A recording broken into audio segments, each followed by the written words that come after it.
Hey, what's up, everybody? Cletus T. Judd down at Bill Cole Subaru. My man Josh, long time no see, pal. Good to see you, Cletus. Good to see you too, man. You talking about a sweet ride. Before you got here, Kia Sportage has came a long way since they came out years ago, don't you think? Absolutely. They just redesigned this in the 23 models. I don't know if you're familiar with the older ones. They were about a foot shorter, a lot more leg room, a lot more features in these today. Man, let's check out these headlights right here, because I'm telling you, you see these coming at you? I mean, that's about as cool and contemporary design as I've seen on a vehicle. You've got the boomerang patterned LEDs on this with the tiger nose grille design. Beautiful vehicle. Check this interior out. I want to show you this. Show them this, Josh, show them the screen in here.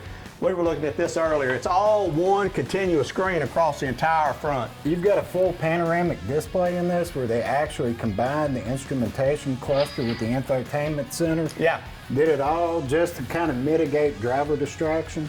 Big help. I'm telling you, heated, cool seats, heated seats. What you got, Bo? Absolutely. You have available cooled. This one's actually going to come with the heated. Yeah.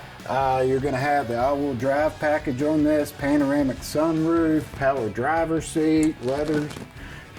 Fuel economy, 25, 23, 26, somewhere along in there. Absolutely. In the gas models, you can even get a hybrid version of this. We'll get 38 miles to the gallon. Bring that on. That's what I'm talking about. Y'all come on down here. Check this bad boy out right here. Josh will take care of you. Bill Cole Subaru is where we're hanging out today. Y'all have a great day. Thank you so much, pal. Appreciate it. Good to see you, Josh. See you.